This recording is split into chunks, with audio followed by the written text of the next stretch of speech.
신약성경 마태복음 16장 24절에서 26절입니다.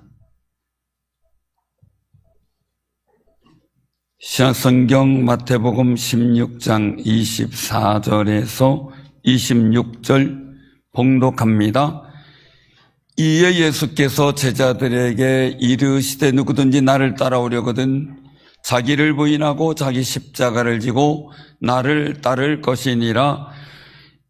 누구든지 제 목숨을 구원하고자 하면 잃을 것이요 누구든지 나를 위하여 제 목숨을 잃으면 찾으리라. 사람이 만일 온 천하를 얻고도 제 목숨을 잃으면 무엇이 유익하리요? 사람이 무엇을 주고 제 목숨과 바꾸겠느냐? 아멘. 우리 옆에 분들과 인사 나누시기 바랍니다. 하나님의 은혜가 함께합니다. 그 하나님의 은혜가 여러분들에게 임하시기를 주님의 이름으로 축원합니다. 추위 속에 있지만 강건하셔서 이 예배 시간에 오신 여러분들에게 하나님의 복이 임하도록 정말 열심히 축복하고 싶습니다. 아멘 하는 분들에게만이 아니라 다 이해해야 되는데 그래도 자꾸 아멘 하는 분들한테 마음이 가요. 자, 사랑하는 성도님들, 오늘 본문을 읽다가 보면 마음이 참 착잡해지는 그런 상황을 보게 돼요. 예수님의 수제자라고 자천타천으로 인정받은 베드로, 이 한 사람의 신앙이 짧은 시간 안에 천국을 이루는 예수님의 음성과 사람의 뜻을 이루는 세상의 음성 사이를 왔다 갔다 하는 그 일이 벌어졌기 때문이죠. 가이사랴 빌립보 지방, 거기서 예수님이 제자들에게 물어요. 사람들이 인자를 누구라 하느냐, 즉 소문, 내 소문이 어떻게 났냐, 이런 질문이죠. 가이사랴 빌립보라는 지방은 일단은 우상신전이 굉장히 많습니다.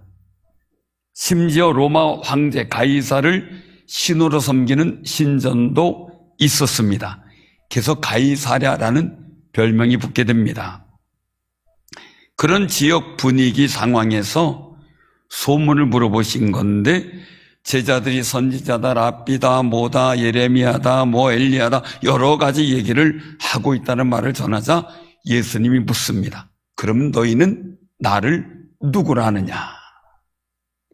예수님은 사람들의 소문에 관심이 없어요. 누가 뭐라 그랬느냐, 거기 관심이 없어요. 제자들이 어떻게 고백하느냐가 중요한 관심이셨어요. 우리도 마찬가지예요. 세상 사람들이 뭐라 그래든, 교회에 대해서, 성도에 대해서, 목회자에 대해서 뭐라 해도 상관없어요. 내가 가지고 있는 고백이 뭐냐 이거예요. 그러니 목사님, 세상 사람들이 이래요, 거기에 관심 갖지 말고 하나님이 이렇게 말씀하셨습니다. 하나님이 오늘날 내가 너를 낳았다, 내 자녀다 라고 말씀하시는 것에 우리는 관심이 있고 믿음이 있어야 됩니다. 베드로가 예수님의 질문에 아주 답변을 멋지게 합니다. 주는 그리스도시여 살아계신 하나님의 아들이십니다. 얼마나 멋있습니까? 이 고백에 대한 예수님의 평가는 내가 복이 있다라는 거예요. 내가 복이 있다. 우리도 복 있는 말 많이 합시다. 이왕이면 복 있는 말을 많이 해야 되죠. 더구나 예수님께서 하신 말씀 속에 중요한 것은, 이것을 베드로가 알게 한 것은 혈육, 세상이 아니고 하늘에 계신 내 아버지시다라고 말씀합니다. 이 얘기는요, 베드로의 고백이 그 출처가 세상에 있는 게 아니고 배고서한 게 아니고 하나님께서 성령을 통해 주신 아름다운 감동에 의해 고백되어졌다는 겁니다. 이 고백은 예수님의 주파수에 딱 맞았어요. 우리가 말을 해도 누가 한마디 했을 때 마음이 운운하고 힘이 나는 말이 있고 그냥 짜증이 나고 답답한 말도 있잖아요. 여러분들의 주파수는 주의 말씀에 딱 맞는 귀한 말들이 많기를 바랍니다. 이런 고백을 한 베드로를 보고 예수님은 이제 제자들에게 중대한 이야기를 해도 받아들일 믿음이 있다고 생각을 하십니다. 그래서 처음으로 제자들에게 예수님께서 예루살렘에 들어가셔서 장로들과 대제사장들과 서기관들에게 많은 고난을 받고 십자가에 죽임을 당한 후에 사흘 만에 살아나야 될 것을 분명하게 말씀해 주십니다. 그런데 이 말씀을 들은 베드로가 예수님을 붙잡고 주여 그리 마옵소서 이런 일이 결코 주께 미치지 아니하리이다 라고 항변을 합니다. 사실은 말은 예수님을 사랑하고 충성해서 나왔다고도 할 수는 있지만 중요한 건 베드로 자신이 얻을 이익에 대한 그 입장 변호가 더 컸습니다. 왜요? 3년 동안 따라왔는데 이 예루살렘 입성에서 거룩한 메시아의 역할을 감당해야 되는데 그런데 죽는다는 거예요. 여러분들 같으면 그게 믿어지겠냐는 거죠.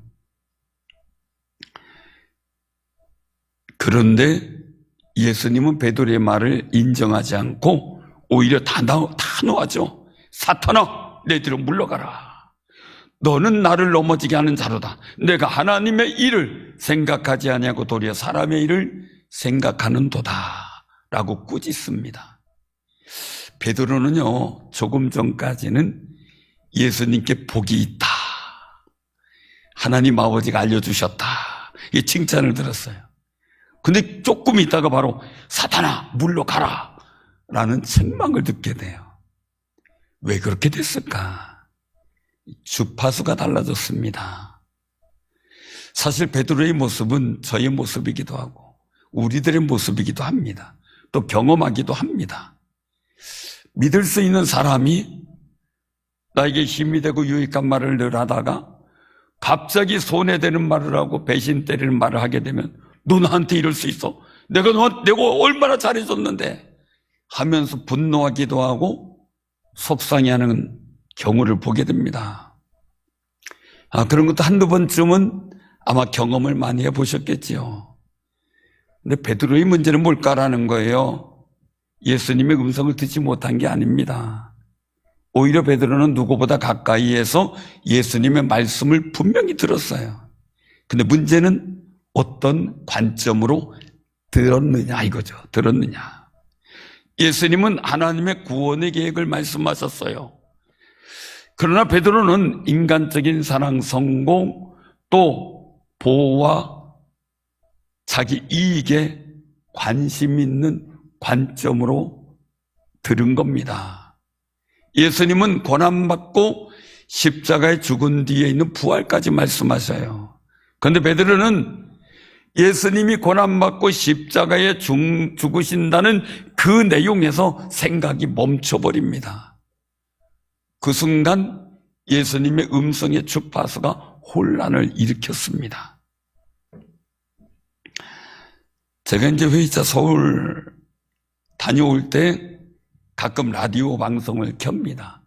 극동방송입니다. 라디오를 정치하다가 굴을 지나가거나 난청 지역을 지날 때면 잡음 소리 때문에 이 라디오 방송 소리가 잘 들리지 않습니다. 그리고 엉뚱한 이야기가 자꾸 나옵니다. 라디오는 고장나지 않았는데 주파수가 조금만 어긋나면 잡음이 들리고 방송이 들리지 않습니다. 방송국은 그대로인데 수신기가 문제죠. 예수님이 지적하신 핵심 뭡니까? 내가 하나님의 일을 생각하지 아니하고 도리어 사람의 일을 생각하는도다, 이 말씀입니다. 생각의 관점이 달랐던 거죠. 여기서 생각하다라는 말은 엘라어로 프로네오라는 말입니다. 프로네오. 이 단어는 그냥 생각이 아니라 그 가치관, 그 삶의 태도, 삶의 방향, 이런 것을 뜻하는 의미입니다. 그러니까 베드로의 생각은 순간순간 여전히 사람 중심의 생각과 말을 하고 있었던 겁니다. 그래서 때로는 주님의 주파수에 맞는 말을 했고, 때로는 주님의 주파수에 벗어난 생각과 말을 하고 있었던 겁니다. 그런데 그도 그럴 것이요, 베드로에게는, 특별히 유대인에게는 십자가는 치욕입니다. 중죄인입니다. 그 치욕적인 십자가를 예수님이 진다는 것은 용납이 안 되는 거죠. 또 너무 손해를 보는 것처럼 보였고 실패하는 것처럼 보였기에 이해할 수가 없었던 겁니다. 그래서 베드로는 예수님 음성을 들었지만 예수님의 주파수를 유지하지 못했던 겁니다. 마음의 상태가 바뀌었기 때문이죠. 하나님의 말씀이 약해진 게 아니라 베드로의 주파수가 예수님의 음성에서 벗어나고 말았던 겁니다. 우리는 잘못 듣는 경우를 조심해야 됩니다. 그리고 잘 들어야 됩니다. 제가 서울 갔던 얘기를 또 하면은 휴게소에 가서 화장실을 들어갔는데 제가 좀 다른 일이 있어가지고 잠깐 쉬어야 되겠다 해서 들어가서 잠깐 칸칸이 있는 데를 들어갔습니다. 근데 옆에 사람이 누가 같이 들어가요. 힐끗 보고 들어가요. 저분 나를 왜 보지? 그런데 좀 있다가 옆에서 그래요. 목사님 어디 가세요? 그래. 저는 어제 서울 가고 있어요. 그래. 식사하셨어요? 그래. 그때가 점심때쯤 됐거든요. 아직 못했는데요. 밥 사줄 줄 알고요. 못했는데요. 그랬더니 조금 있다가 목사님, 제가 이따가 통화할게요. 자꾸 옆에서 누가 대답해요.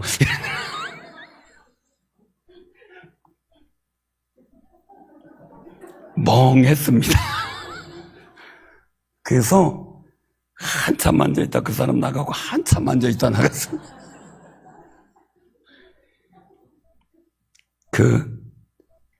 잘못된 주파수를 잡으니까요 굉장히 이상한 상황이 돼버리더라고요. 그런 일도 있구나 싶습니다. 복음성가로 알려진 주님 뜻대로 살기로 했네, 이 찬송이 있어요. 이 찬송곡은요 실은 그 인도의 옛날 찬송가에 수록된 찬송이라 그래요. 이 찬송의 작시자가 바로 인도의 성자로 알려진 선다싱입니다. 그런데 내려오면서 수정은 됐겠지만 말이에요, 이 선다싱은 1889년 인도의 푼잡 지방의 람초에서 힌두교의 귀족 가정에서 출생했어요. 귀족 가정에서 출생했으면 힌두교에 대해서 정통한 집안이에요.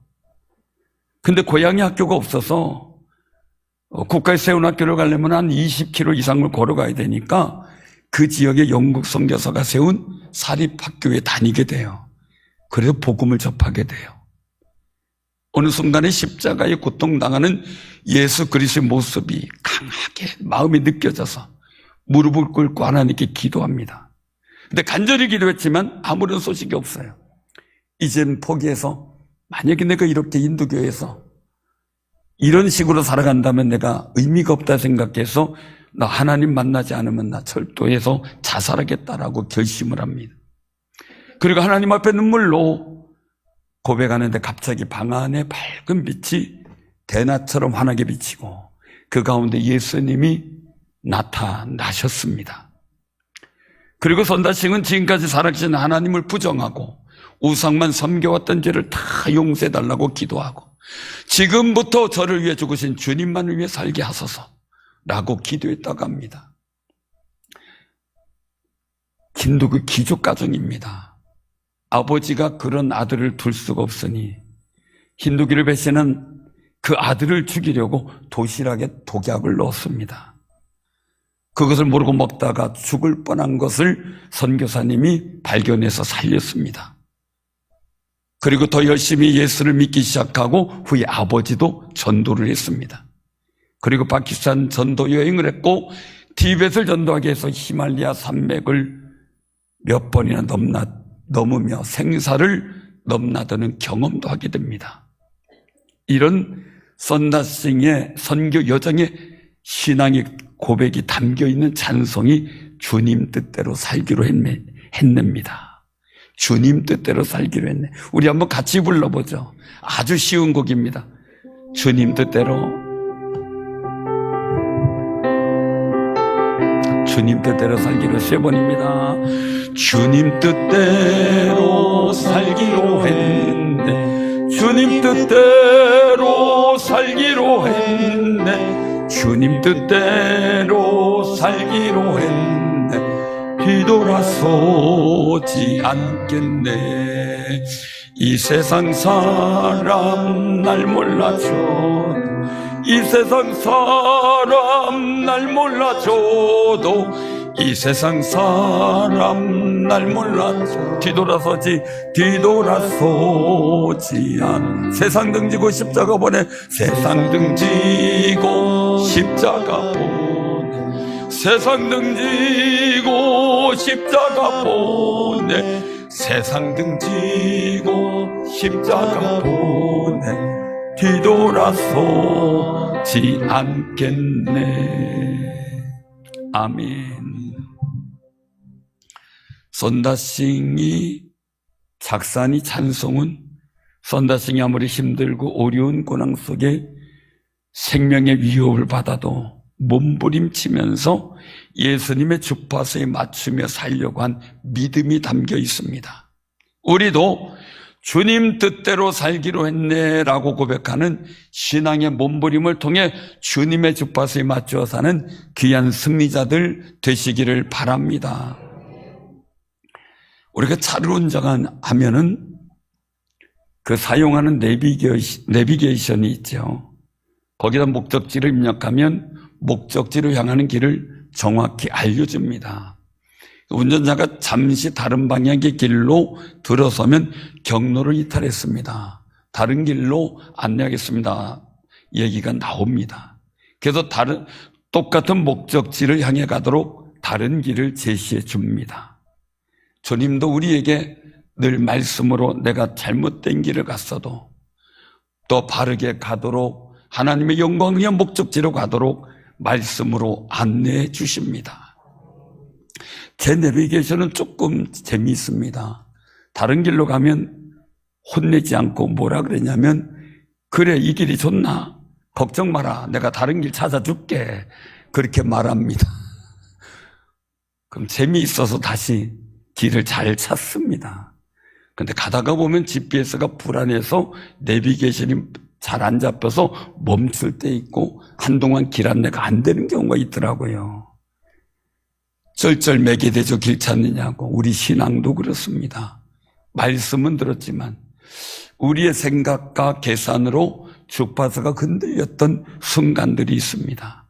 주님 뜻대로 살기로 했네 찬양을 부르면서 뒤돌아서지 않겠네 하는 마음 갖고 불렀지만 다시 예수님의 음성이 우리 삶의 주파수가 흔들렸음이 있을 때 우리는 속상하고 힘이 듭니다. 말씀을 들으며 예수님의 주파수를 맞추고 주님이 원하시는 거룩한 역사를 만들어가는 삶이 되시기를 바랍니다. 베드로나 제자들이 이해하지 못했던 것이 바로 십자가입니다. 유대인의 메시아 사상 속에서 메시아는 고난받고 죽는 존재가 아닙니다. 로마를 무너뜨리고 승리하는 왕이었습니다. 그런데 성경은 고난받고 우리 죄를 대신해 죽는 속건제물이 되는 게 성경이었습니다. 유대인들은 자신들의 인식대로 주님의 말씀을 보고 바라보는 게 아니라 주파수를 세상의 왕의 주파수에 맞췄습니다. 그러니 예수님이 말씀하시는 메시아 길과 달랐기 때문에 그들은 예수님을 죽일 계획을 세우게 됐던 겁니다. 안타까운 일이죠. 예수님을 환영해야 될 주의 백성이 예수님을 죽일 생각을 하고 있으니 말입니다.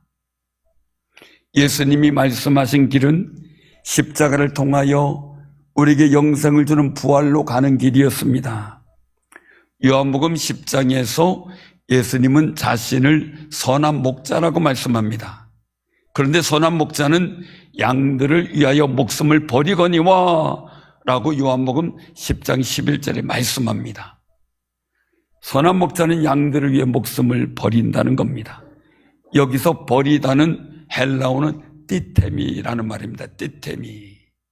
이 단어는 강제적으로 생명을 빼앗는 게 아닙니다. 의도적으로 내려놓고 자발적으로 내어주는 모습을 뜻합니다. 예수님은 우리의 죄를 위해 속건제물이 되시도록 자발적으로 세상에 내려와 그의 목숨을 내놓으셨다는 사실을 기억하시기를 바랍니다.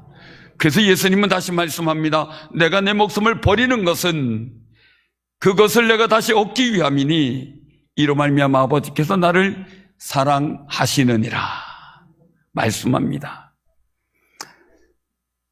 정말 중요한 것, 제자들이 예수님이 제시한 주파수의 핵심을 이해하지 못했던 겁니다. 예수님은 목숨을 버리기 위해 십자가를 지면 다시 얻을 것이고 아버지의 사랑을 덧입는다는 사실을 고백을 했습니다. 그런데 제자들은 십자가의 이야기가 나오는 순간 그들의 주파수가 흔들려 버립니다. 사실 신앙생활 잘하는 것 같고 믿음이 있는 것 같은데 섬김의 십자가, 봉사의 십자가, 용서의 십자가, 사랑의 십자가, 헌신의 십자가, 헌물의 십자가가 생기는 순간 부담감이 생기면서 주파수의 혼란이 일어나는 경우도 보게 됩니다. 그래서 시험이 들었다고도 합니다. 교회를 비난하고 담임 목사를 비난하기도 합니다. 그런데 중요한 것은요, 주의 거룩한 일에 내 주파수가 흔들렸다는 사실을 모른다는 사실입니다. 그래서 예수님은 제자들 모두에게 말합니다. 아니, 오늘날 우리에게 말씀합니다. 누구든지 나를 따라 오려거든 자기를 부인하고 자기 십자가를 지고 나를 따를 것이니라. 아멘. 사실 이 일들 속에서 이 부인하다라는 말은 헬라어로 아파르네오마이입니다. 아파르네오마이. 자신을 미워하다 이런 말이 아니고요. 부인하다는 것은 자기 자신이 주인이 되려고 하는 권리를 포기하는 걸 말합니다. 그래서 자기 십자가는 특별한 고난이 될 수도 있지만 예수님의 인도하심을 믿고 내 생각보다 예수님 십자가의 주파수에 맞추며 예수님의 길을 선택하는 매일의 결단이 바로 자기 십자가입니다. 그래서 내 판단, 내 방식, 내 상식에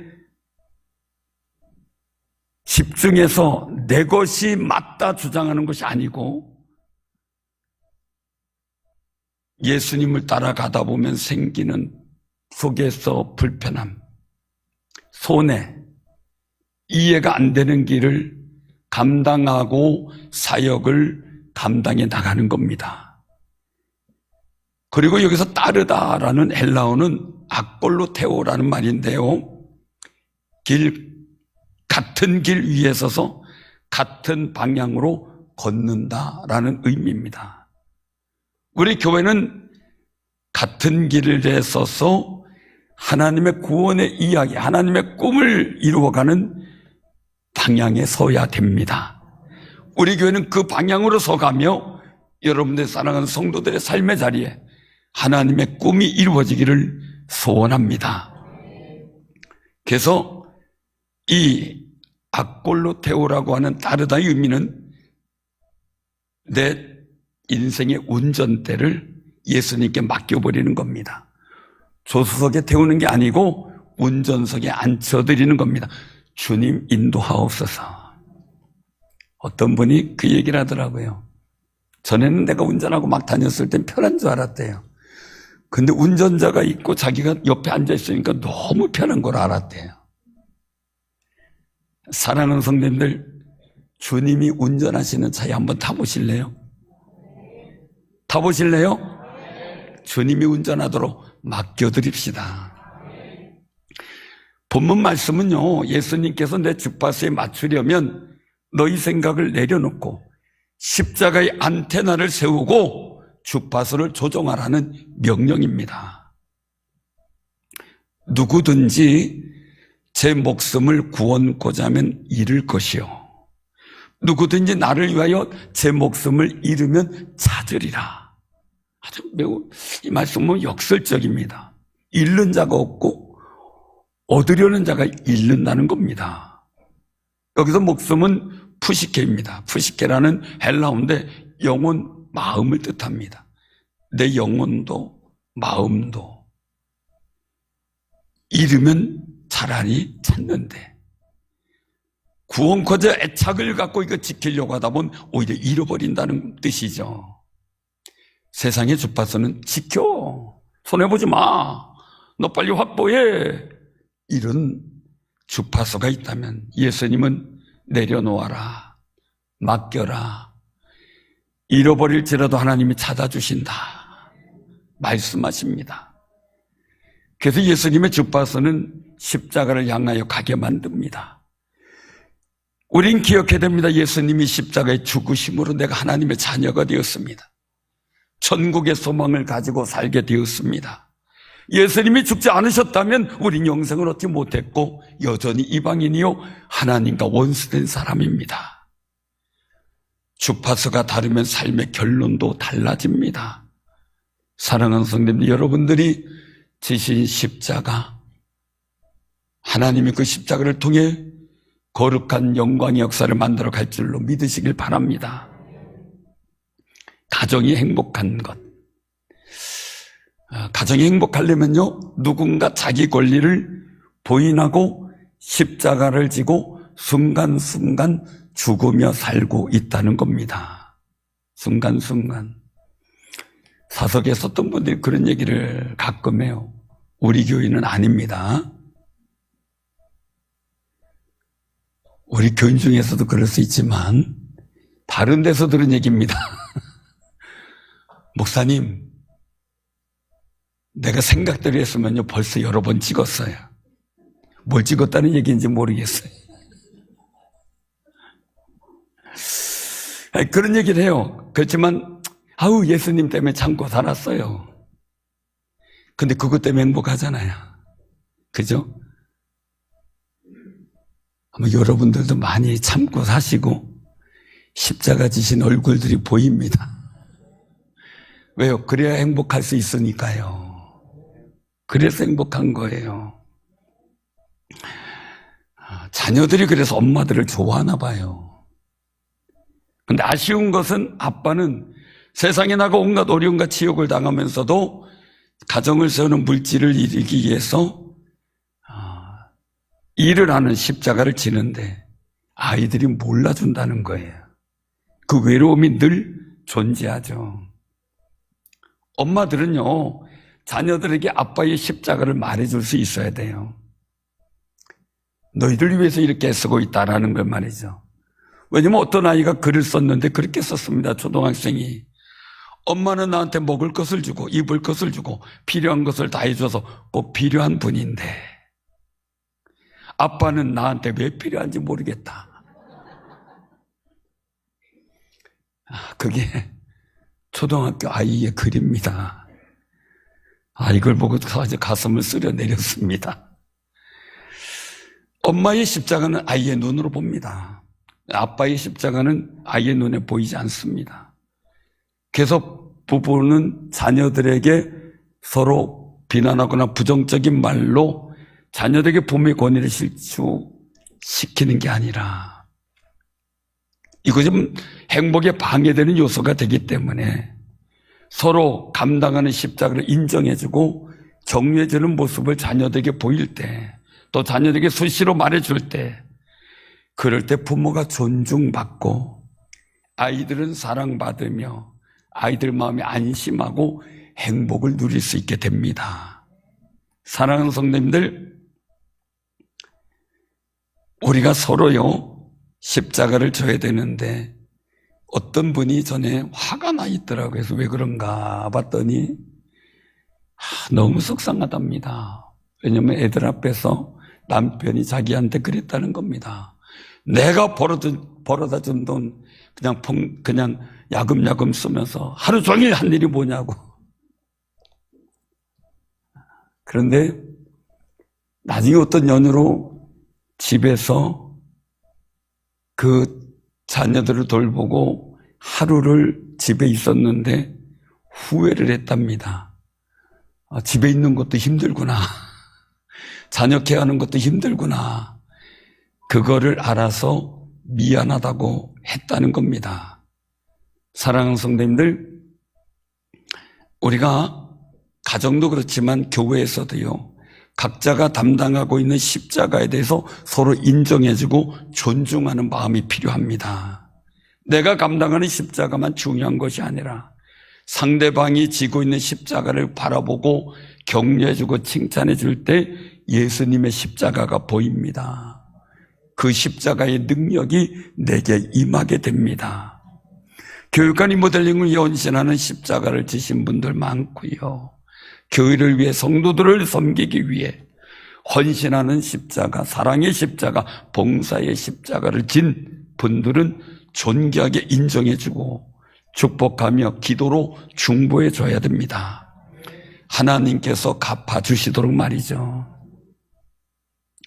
목회자의 삶의 원리는 뭘까?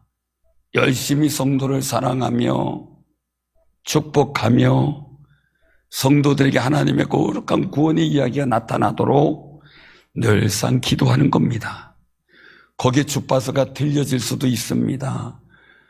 여러 가지 상황들이 미움과 낙심과 모든 일이 생길 수 있겠죠. 그걸 이기고 사랑으로 바꾸고 그걸 이기고 축복하는 마음으로 바뀌는 게 목회자의 십자가입니다. 그러기에 한 분 한 분이 소중하고 귀하기에 그 마음 갖고 기도하며 저들을 통해 우리 교인들을 통해 하나님의 구원의 이야기가 이루어지기를 소원하는 겁니다. 사랑하는 성도들, 왜냐하면 목회자는 성도들의 헌금과 사랑을 먹고 살지만 하나님의 분깃을 주신대로 먹고 살지만 성도는 삶의 자리에 주님과 함께 동행하며 하나님의 복된 역사를 세상에 선포하며 이루며 살아가야 될 거룩한 사명이 있기 때문입니다. 여러분들이 약하면 저도 마음이 아프고 여러분들이 강성해지면 저도 마음이 기쁜 거지요. 그러기에 축복하는 이 거룩한 십자가를 어느 상황에서도 이 거룩한 축복의 주파수를 흔들리지 않도록 노력하려고 하는 게 저의 또 다른 십자가입니다. 원래 한국교회 어려움이 뭘까? 많은 일들이 있습니다. 세대교체가 되면서 중요한 게 목회자의 십자가의 수고를 인정해주지 않으려고 한다는 점도 있다는 겁니다. 마치 부모가 전에 배웠을 땐 부모한테 올인하고 자식들의 교육에 올인했습니다. 왜요? 그렇게 커나왔고 또 자신들도 그렇게 부모를 대접해 주니까요. 근데 요즘에는 그런 세대가 바뀌는 바람에 낀새가 되어져 버리고 그런 모습이 없는 상황이 벌어졌잖아요. 목회자들도 마찬가지거든요. 지금까지 배운 것은 교회 올인하고 모든 일에서도 헌금하고 하면서 온전히 하나님께만 집중하고 그리고 목회자의 십자가를 감당하려고 노력을 하는데 근데 세대가 바뀌다 보니까 그동안 진 십자가를 인정해 주지 않을 때 문제가 생기고 어렵게 되는 걸 보게 돼요. 그래서 교회가 신앙의 행복이 흔들리는 교회를 볼 때마다 가슴이 아픕니다. 성도를 바라볼 때 세상적 관점으로 본다면 목회자는 거룩한 주파수를 놓치게 됩니다. 하나님의 말씀 가운데 하나님의 어린 양이요, 하나님의 자녀요, 백성이요, 복 있는 백성으로 세움받았다는 그 관점으로 볼 때 허물이나 연약함이 감추어집니다. 감추어집니다. 사랑하는 성도님들, 세상이 주는 관점으로 교회를 보고 목회자를 본다면, 세상의 판단 방식으로 목회자를 본다면 인정하고 존중하기보단 비판하고 홀대하는 것이 더 많아집니다. 오늘 한국교회가 목회자와 성도와 성도와의 관계 속에 서로 인정하고 우리가 사람으로 보지만 하나님이 사랑하고 또한 우리 성도를 구원하기 십자가에 달려 죽으신 주님의 사랑으로 바라본다면 우리가 서로 존중하고 사랑할 수밖에 없습니다. 근데 순간 우리의 주파수가 세상의 가치관으로 서로 보게 되고 교회를 보게 될 때 우린 신앙의 행복이 깨져버립니다. 사랑하는 성도님들, 예수님께서 말씀하십니다. 마태복음 10장 40절에 41절에 보면 너희를 영접하는 자는 나를 영접하는 것이요. 우리 옆에 분 한번 보시길 바랍니다. 옆에 사람을 영접하면 예수님을 영접하는 거랍니다. 아멘. 우리 옆에 분들은 인사보다 주님이십니다. 주님이십니다. 이게 성경적 관점입니다. 나를 영접하는 자는 나를 보내신 이를 영접하는 것이니라. 선자의 이름으로 선자를 영접하는 자. 저는 이 말씀에 너무 감격해서 제가 목사지만 목사님들 잘 대접하려고 합니다. 왜요? 선지자의 상이 있기 때문에요. 우리가 의인입니다. 의인의 이름으로 서로 의인을 대접하면, 영접하면 의인의 상을 받습니다. 하나님의 상을 바라봅시다. 영접하는 것은 헬라어로 데코마임입니다. 데코마임, 맞아들이다. 그런데 그 정도가 아니라 기꺼이 받아들이다, 환영하다, 마음을 열고 수용하다, 거절하지 않고 받아 안다. 탕자가 돌아왔을 때 아버지가 아는 것처럼 말이죠. 기꺼이 박수 쳐주고 기꺼이 마음으로 인정해 주는 겁니다. 제자들은 예수님과 함께 있었고 기적을 보았고 말씀을 들었습니다. 그러나 그들은 십자가를 자기 인생에 적용하는 데 시간이 걸렸습니다. 성령을 받고 나서 달라졌습니다. 왜요? 예수님을 따라다녔지만 중심에 자기가 있었고 성령을 받고 난 후에 중심에 예수님이 계셨습니다. 사랑하는 성도, 우리는 말씀을 듣습니다. 부흥의 은혜를 많이 받았습니다. 그리고 눈물로 결단했습니다.